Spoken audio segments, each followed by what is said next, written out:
শেষ অধ্যায়টা এবার শেষ হলো। বাবা, কি কষ্ট, কি কষ্ট। সভাকবি আছেন নাকি? কি খবর বিজ্ঞানী? একেবারে দুজনে। তোমার বইটা নিয়ে যেতে এসেছি। শেষ হয়েছে লেখা? সেটা তো হয়েছে, কিন্তু বইটা নিয়ে যাবে কেন? ওটা তোমার কাছে থাকলে বিপদ আছে সভাকবি। হ্যাঁ, তাই ওটা আমার কাছে থাকবে। আসলে কেউ বা কারা তোমার বইটাকে নষ্ট করতে চায়, এবং সেটা কাল রাতে। তোমার বইটা দাও আর এই বইটা নাও। বইটা খুলবে না, শুধু বইয়ের মলাটে লিখে দাও কৃষ্ণনগর সমাচার, ব্যাস। সে না হয় লিখে দেবো, কিন্তু কে চায় আমার বইটার ক্ষতি করতে? হুম, সেটা এখনই বলার সময় আসেনি সভাকবি। কিন্তু হবে চুরি, এটা নিশ্চিত। হতে পারে ভুল। নিশ্চিত, শতভাগ নিশ্চিত, নেই কোনো ভুল। কান খুলে শুনে রাখো সভাকবি। খেলা এইভাবেই চলছে সারা বেলা। মুক্তি পাবে হোলির দিনে আমার এই বই। সবাই মিলে হবে আনন্দ আর হইচই। তার মানে হোলির দিন আমরা পাবো তোমার বই। ওহ, কি যে আনন্দ হচ্ছে না, কি বলবো। আমার কৃষ্ণনগর, আমার প্রজাদের সবার কথা থাকবে। সভাকবি তো গোপালের দিকের লোক, ও আমার বদনাম করবে। সুতরাং ওই বইকে হোলিতে প্রকাশিত করা যাবে না। কি ভাবছো মন্ত্রী? তুমি তো দেখছি ভেবেই গেলে। আচ্ছা, ভাবনা ছেড়ে একটু বাস্তবের মাটিতে পা দাও, বুঝলে?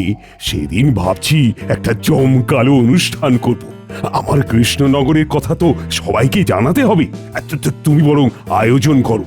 আপনি ঠিক কিরকম অনুষ্ঠান চাইছেন সেটা বলুন। আরে কি মুশকিল, আমি তো তোমাকে ভাবতে বললাম। খালি ভুলভাল ভাববার জন্য তোমার কাছে সময় আছে না? আর আমার রাজকার্য নিয়ে ভাববার কোনো সময় নেই। গোপাল, কি করা যায় বলো তো? আমাদের কৃষ্ণনগরের এই কথা সকলকে জানাবো। নবাব বাহাদুরকে আমন্ত্রণ জানাতে হবে। আমারই লেখায় আছেন নবাব বাহাদুর, আছে সরভাজা, আছে রসবড়া, আছে মতিচুর, মুর্শিদাবাদও আছে ভীষণভাবে কৃষ্ণনগরের সাথে। নবাবের হাত শক্ত হয় কৃষ্ণনগরের হাতে। বাহ, খুব ভালো লিখেছো। তাহলে তো নবাব বাহাদুরকে আমন্ত্রণ জানাতে হবে। মন্ত্রী, সব ব্যবস্থা কিন্তু তোমাকেই করতে হবে। নাও, নবাবের কাছে দুধ পাঠাও। গোপাল লেখার প্রতি ছত্রে আছে, সাথে আছেন মহারাজ, বিজ্ঞানীও আছে, বৈদ্য আছে ধন্বন্তরী, রাজ্যতীষী জ্ঞানী, সেনাপতি পরাক্রমী, রাজপণ্ডিত মানি, আর আছেন হৃদয়ে জুড়ে সবার প্রিয় মা। তিনি আর কেউ নন, আমাদের রানী মা। সাধু। অসাধারণ সভাকবি, তোমার এই কৃষ্ণনগর সমাচার জগৎ বিখ্যাত হবে। হওয়াচ্ছি, আমাকে নিয়ে রসিকতা। ওই বই আমি নষ্ট করে দেব। মন্ত্রীমশাই কেমন যেন অস্বাভাবিকভাবে সভাকবির দিকে তাকিয়ে কিছু কি ক্ষতি করার কথা ভাবছে। না, আমাকে একটু সজাগ থাকতে হবে। আমাকে নিয়ে রসিকতা? আমি রসিকতার পাত্র? সবাইকে নিয়ে ভালো ভালো কথা বাড়িয়ে বাড়িয়ে লিখে আমাকে নিয়ে রসিকতা? আমিও দেখছি কিভাবে সভাকবি ওই বই পড়ে। বটাঘটাকে দিয়ে আমাকে কিছু একটা করতেই হবে। বটাঘটা আছিস নাকি? চলে আসুন মন্ত্রীমশাই, ঘরের ভেতরে। এই ঘরটা যা, বাইরের দরজাটা খুলে দে। আসুন মন্ত্রীমশাই, আসুন। চল, তোদের সাথে অনেক কথা আছে, চল। বলুন মন্ত্রীমশাই, কি খবর? একটা বিশেষ কাজে তোদের কাছে এলাম। কি করতে হবে শুধু বলুন, আমরা সব কাজে পটু। হাতাতে হবে সভাকবির ঘর থেকে একটা বই হাতাতে হবে। বই? কি বই? আরে সভাকবি একটা বই লিখেছে এই কৃষ্ণনগর নিয়ে। আমার দৃঢ় বিশ্বাস এই বইতে আমাকে খুব ছোট করেছে। হোলির দিনকে এই বইটা নবাব বাহাদুরের সামনে পড়া হবে। আপনি চাইছেন না যে বইটা পড়া হোক, কি তাই তো? একদম ঠিক বলেছিস। বইটা ওখান থেকে হাওয়া হয়ে যাবে। এই দুমোহর নেই। কাজটা কবে করবি? হাতে কিন্তু সময় নেই। তোদের যা করতে হবে তা কালকে। পুরো কাজ কর, উপহার পাবি। এখন আমি যাই। একি রে বটা, মাত্র দুটো মোহরে কি হবে রে? কায়দা করে আমাদের দুটো মোহরের বিনিময়ে বায়না দিয়ে গেল। হ্যাঁ, কাজটা করবি তো? বায়না যখন দিয়েছে তখন আর না করে কোনো লাভ আছে?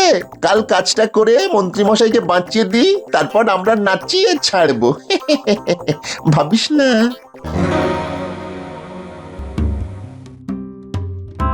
বিজ্ঞানী, খুব বিপদে পড়ে তোমার কাছে এসেছি। তুমি বলো তো কি ব্যাপার?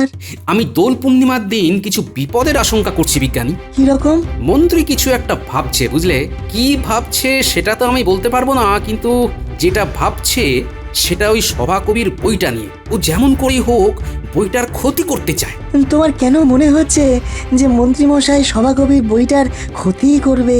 মন্ত্রীমশাইয়ের বদ্ধমূল ধারণা হয়েছে যে সভাকবি ওই বইতে মন্ত্রীমশাইকে ছোট করেছে। হ্যাঁ, এবার বুঝেছি তুমি কি বলতে চাইছো। ভেবো না। আমার চোখটা বেশ হিসেবি বিজ্ঞানী। আমি আগে থেকে মানুষকে দেখে তার মন পড়তে পারি, বুঝলে? ঠিক আছে, তাহলে সেদিন একটা দুষ্টুমি করা যাক। দুষ্টুমি? কিসের দুষ্টুমি? সেদিন হোলি, তাই মুখে কালি, কিন্তু মজার হোলি। আমার কাছে পূর্ব প্রস্তুত একটা বই আছে, রং ভরা বই। সেটা দিয়েই হোক মজা। হ্যাঁ, বুঝলাম না। বুঝিয়ে দিচ্ছি, এই শোনো।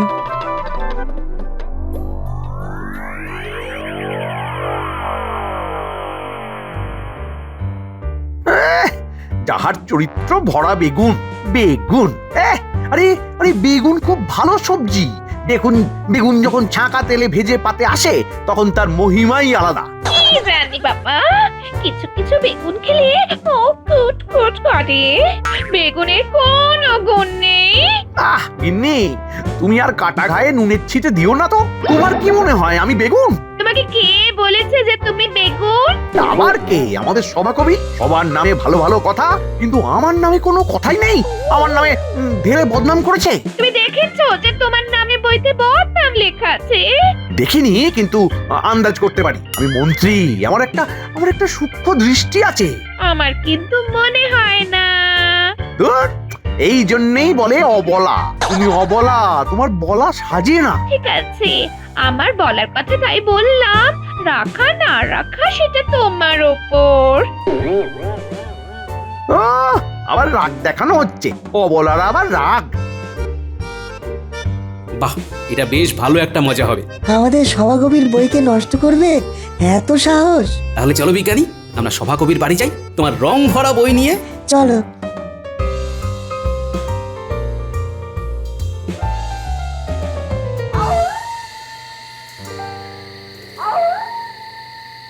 শেষ অধ্যায়টা এবার শেষ হলো। বাবা, কি কষ্ট, কি কষ্ট। সভাকবি আছেন নাকি? কি খবর বিজ্ঞানী? একেবারে দুজনে। তোমার বইটা নিয়ে যেতে এসেছি। শেষ হয়েছে লেখা? সেটা তো হয়েছে, কিন্তু বইটা নিয়ে যাবে কেন? ওটা তোমার কাছে থাকলে বিপদ আছে সভাকবি। হ্যাঁ, তাই ওটা আমার কাছে থাকবে। আসলে কেউ বা কারা তোমার বইটাকে নষ্ট করতে চায়, এবং সেটা কাল রাতে। তোমার বইটা দাও আর এই বইটা নাও। বইটা খুলবে না, শুধু বইয়ের মলাটে লিখে দাও কৃষ্ণনগর সমাচার, ব্যাস। সে না হয় লিখে দেবো, কিন্তু কে চায়, কে চায় আমার বইটার ক্ষতি করতে? হুম, সেটা এখনই বলার সময় আসেনি সভাকবি। কিন্তু হবে চুরি, এটা নিশ্চিত। হতে পারে ভুল। নিশ্চিত, শতভাগ নিশ্চিত, নেই কোনো ভুল। কান খুলে শুনে রাখো সভাকবি, কাল রাতে তুমি সদর দরজা খুলে শোবে। চোর আসবে, ঘরে ঢুকবে, বিজ্ঞানীর দেওয়া এই বইটা রেখে তুমি ঘুমোবে। চোর বইটা চুরি করে নিয়ে যাবে, তারপর দেখবে খেলা।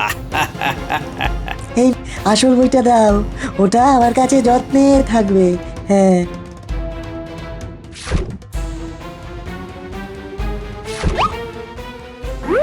এই নাও আমার কৃষ্ণনগর সমাচার।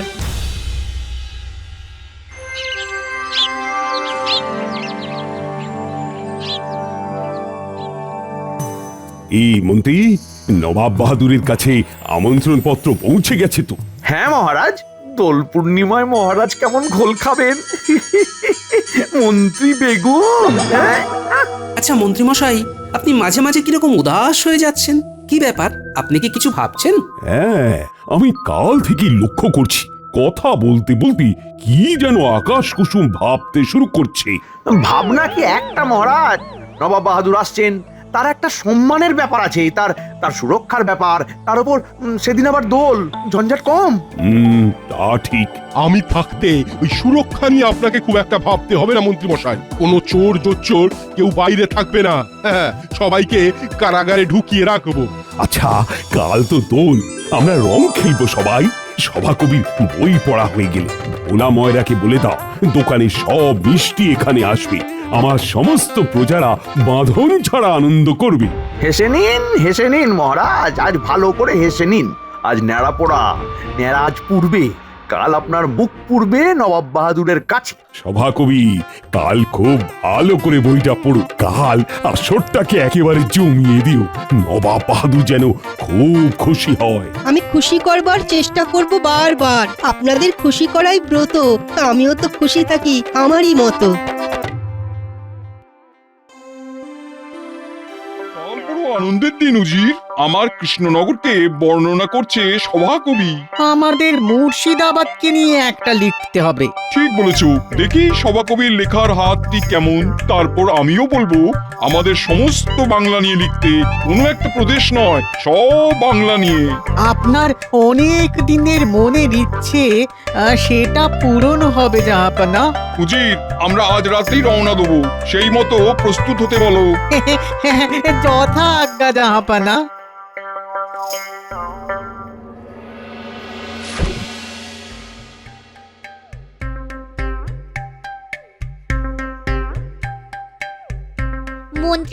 মন্ত্রীমশাই বলতে পারেন আজকের দিনটাকে ন্যাড়াপোড়া বলে কেন?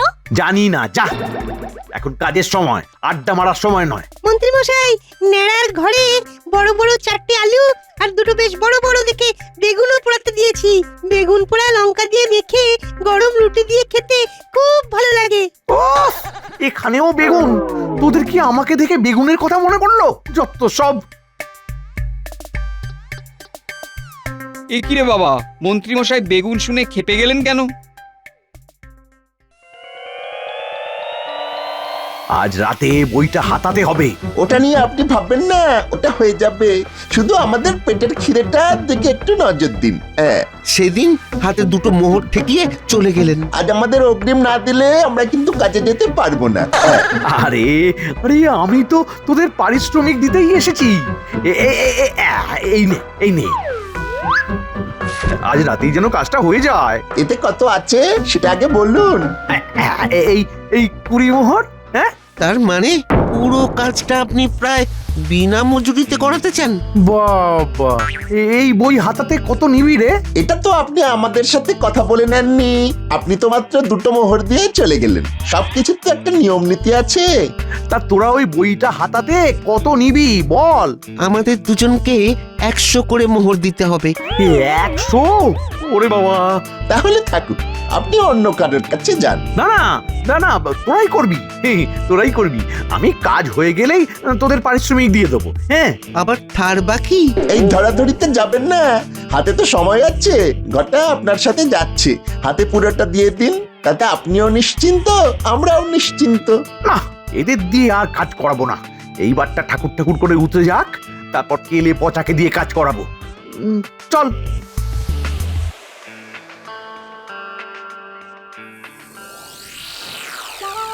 দেখ ন্যাড়ার ঘর কেমন হয়েছে।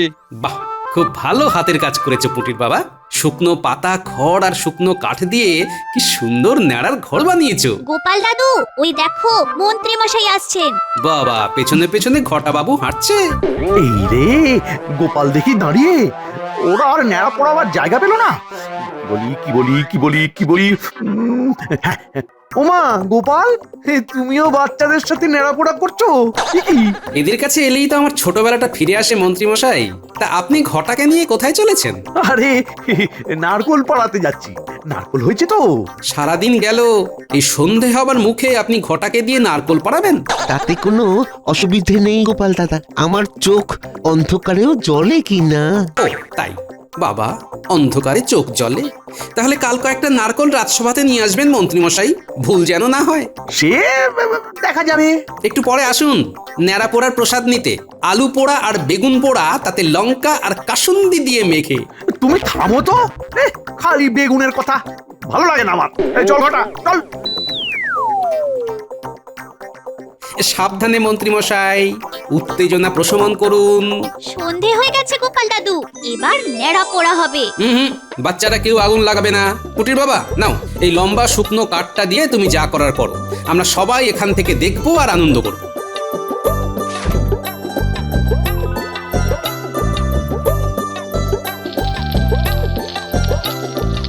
দাও ধুধু। আজ আমাদের ন্যাড়া পোড়া। কাল আমাদের দোল। পূর্ণিমাতে চাঁদ উঠেছে, বলো হরি বল। বলো হরি বল। গোপাল বলল ঘরের দরজা খুলে শুতে। ঠিক আছে, তাই সই। আসুক চোর, বইটাকে ঠিক মাথার কাছে রেখে দিয়েছি। এবার শুয়ে পড়ি। রাত নিঝুম, চোখে আসছে ঘুম। ওই চোর, তুই আয়, আমি তোর খুলে আছি ঠায়। নিয়ে যা বই, ও আমার চোর সই।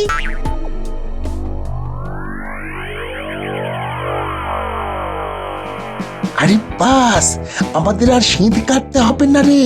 সভাকবি ঘরের দরজা খুলেই শুয়েছে।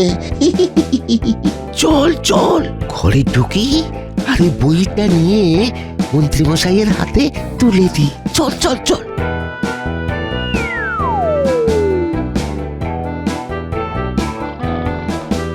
হঠাৎ ওই দেখ, সভাকবির মাথার কাছে বই। আস্তে করে নিয়ে আয়। যাচ্ছি যাচ্ছি যাচ্ছি।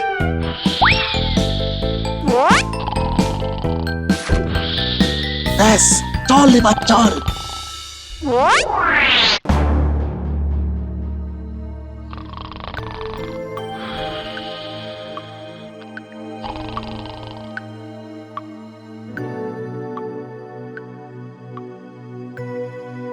মন্ত্রীমশাই, আমরা এসে গেছি, বই এনেছি।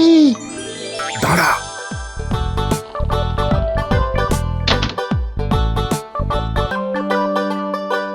এই নিন আপনার বই, এবার খুলে দেখুন। বাবা বাবা বাবা বাবা, খুব ভালো কাজ করেছিস। দে দে দে দে দে দে, খুলে দেখি দে। আপনি খুলে দেখুন, আমরা ঘরে যাই। ঠিক আছে। পূর্ণিমার চাঁদের আলো, এই আলোতে বইটা একবার খুলে দেখি।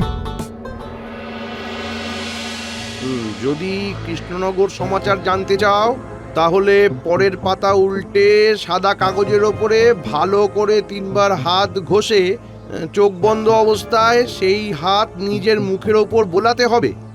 আচ্ছা, এই ব্যাপার, দেখি তো।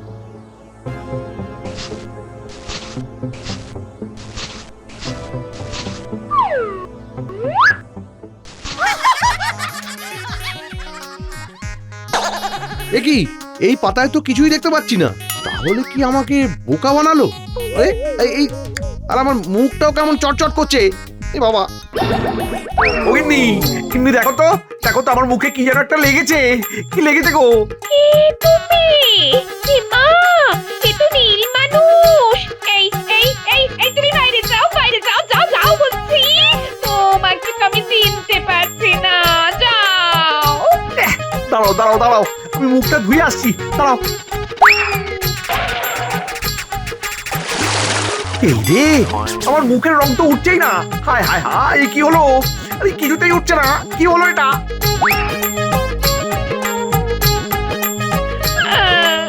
আমি কাল সকালে বাপের বাড়ি চলে যাব।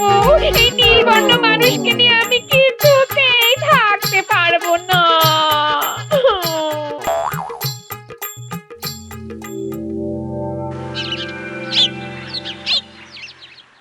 কি গো কৃষ্ণচন্দ্র, তোমার মন্ত্রী কোথায়? নারকোল পেড়ে অনেক রাত হয়ে গিয়েছিল। কি বললে? মন্ত্রী সারা রাত ধরে নারকোল গাছে উঠে নারকোল পেড়েছে? আমরা কি সভাকবির বই শুনবো না? নিশ্চয়ই শুনবো। শুনবার আগে আমরা সবার কপালে সুগন্ধি আবিরের টিকা লাগিয়ে আমাদের শুভ দোলযাত্রা অনুষ্ঠান শুরু করি। দাও আবির ছুঁয়ে দাও, তারপর তোমাদের মঠ ফুট করাই খাবো। মহারাজ, ওই যে ঘোমটা দিয়ে আমাদের মন্ত্রীমশাই আসছেন। কি কাণ্ড মন্ত্রী, তুমি মুখ ঢেকে আসছো কেন? মন্ত্রীমশাই তো কাল রাত থেকেই রং খেলেছেন, তাই না? তা সভাকবির বইটা খুলে আপনি কিছু পেলেন? সভাকবির বই মানে? সভাকবির বই তো সভাকবির সামনে। আমি শুরুটা করি, শেষটা করবেন মন্ত্রীমশাই। এটাও গোপালের কাজ। উফ, আমার সম্মানে একদম ধূপকাঠি জ্বেলে দিল। হ্যাঁ, কৃষ্ণনগর সমাচার শুনবার আগে বরং মন্ত্রীর সমাচার শুনি। সেদিন যখন সভাকবি তার লেখা বইটা সম্পর্কে বলছিল, তখন মন্ত্রীমশাই ভাবছিলেন সভাকবি তার বইতে মন্ত্রীমশাই সম্পর্কে খুব খারাপ কিছু লিখবে। এ মন না, আমি কেন লিখবো? আমরা তো এক। একে একে এক হয়ে ভিন্নতাকে ভুলি, একতাকে মাথায় রেখে আমরা যে পথ চলি। কি আবাদ কি লিখেছো সভাকবি, হ্যাঁ? তারপর গোপালের সাথে মন্ত্রীর ঘোমটা দেওয়ার রহস্যটা কি? আমি মন্ত্রীমশাইয়ের মুখ চোখ দেখে আন্দাজ করতে পারলাম যে মন্ত্রীমশাই বইটার কিছু ক্ষতি করতে চান। তারপর বিজ্ঞানী তুমি বলো। তারপর গোপাল আমার কাছে এসে সব জানালো। আমার কাছে ছিল একটা মজার বই, তার মধ্যে ছিল এক অদৃশ্য রাসায়নিক, যেটা হাত দিয়ে ভালো করে ঘষলে সেই অদৃশ্য রাসায়নিক নীল রঙে রূপান্তরিত হয়। তারপর বিজ্ঞানী আর গোপাল রাতে আমার কাছে এসে সব বলে। আমি আসল বইটা বিজ্ঞানীর কাছে দিয়ে দিলাম, নকলটা নিলাম, ছেড়ে বাঁচলাম। আমি সভাকবিকে বললাম ন্যাড়া পোড়ার রাতে ঘরের দরজা খুলে মাথার কাছে নকল বইটা রেখে ঘুমোতে। রাতে চোর এসে বইটা নিয়ে মন্ত্রীমশাইয়ের হাতে তুলে দেয়। কি মন্ত্রীমশাই, মিলছে? বাবা মন্ত্রী, তোমার ওটা মাথা না নর্দমা? সব সময় খারাপ ছাড়া কিছুই ভাবতে পারো না। কৃষ্ণচন্দ্র, তোমার এই মন্ত্রী একদম অকাজে, ওকে ঘাড় ধরে বার করে দাও। মন্ত্রী, তোমাকে তো আমার রাজ্য থেকে বার করে দেবই, তার আগে একটা শাস্তি তোমাকে পেতে হবে। যতক্ষণ সভাকবি বই পড়বে ততক্ষণ তুমি কান ধরে ওঠবোস করে যাবে। আমি আর করব না মহারাজ, আমার ভুল হয়েছে মহারাজ, আমার ভুল হয়েছে, আমি আর করব না। শুরু করো সভাকবি, শুরু করো। শুরুর আগে আমরা সবাই সবার মাথায় আবিরের টিকা লাগিয়ে দিই। এসো উজির, তোমার মাথায় আবিরের টিকা। এসো গোপাল। নাও কৃষ্ণচন্দ্র, আমার দোলের শুভেচ্ছা। শুভ দোল, হোলি হ্যাঁ। হোলি হ্যাঁ।